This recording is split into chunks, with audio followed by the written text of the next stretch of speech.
Hi there, my name is Brandon Baker, and I am excited to show you my new challenge. I was tasked with implementing a secondary mechanic into the game Tournamental.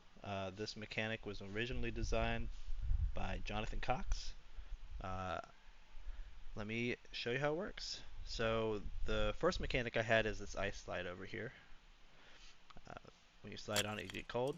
I went over that in my last video, so I won't dive too deep into that one. But the new mechanic are these blinking uh, bomb trap tiles, which if you step onto, explodes the player and restarts the level. Um, if you were to push a block onto one of these trap tiles, it'll disarm it, allowing you to progress through the level. I do have two more levels to help showcase this. In this one, there's a little backtracking needed, so we're going to skip that first block. Push this guy across the ice, disarming that trap. I'm going to get this guy out of the way. Step on the floor to reset our ice.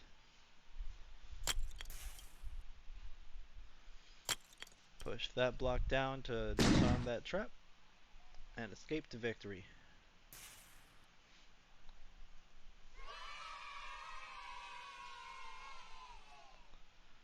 And then in the third level, we have both mechanics again, but this one requires a little bit more careful planning so that you don't run out of stamina. As you can see on the bottom left of the screen, I have a stamina bar. Pushing these blocks does use a bit of it.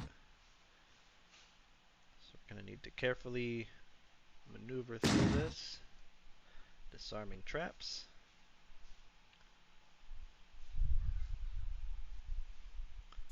Push that guy across. Then we'll disarm this guy up here.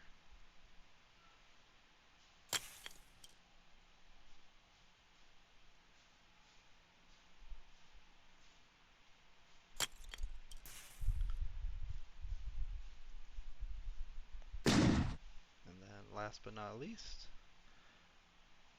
our last block. With our last bit of stamina, and we're home free.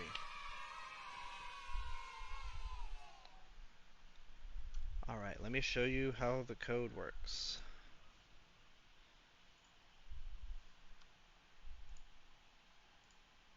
Alright, so this is the tile bomb trap. First,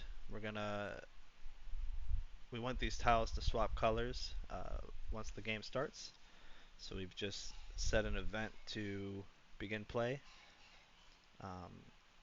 That event calls a delay, which then changes the material of the plane, which another delay changes it back again, so that we get this alternating color.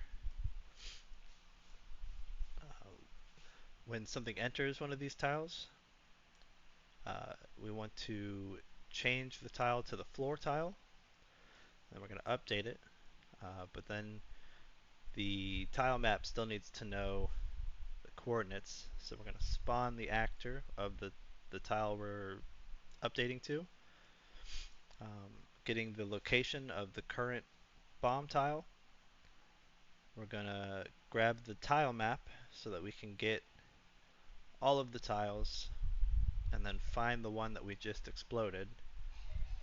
We're going to grab the coordinates of that and set that to the new coordinates of the floor map of the floor tile that we're spawning in, keeping the neighbors the same. And then if a player were to enter the bomb tile, we're going to quote unquote kill the player. So what that really does is, after a short delay, we're going to set the visibility of every part of the player entity to not visible. Then we're going to disable the input.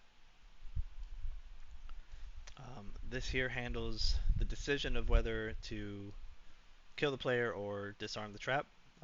So on entered, we're going to grab the player entity as a reference to use here.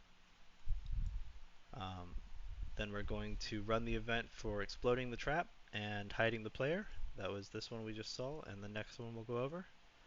Uh, and if it wasn't the player, it must have been a box, so we will disarm the trap. This event handles the visual and audio feedback.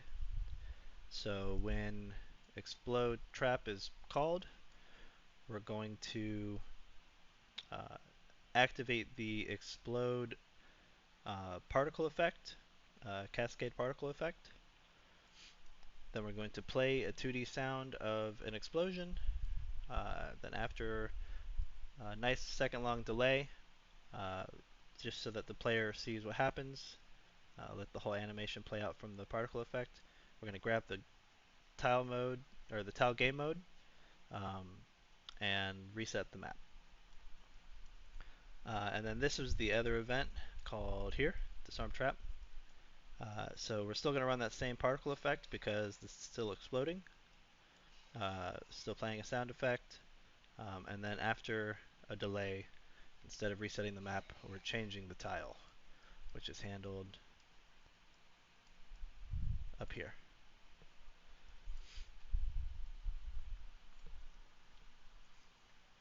All right, well, I appreciate your time. Thank you very much. Bye-bye.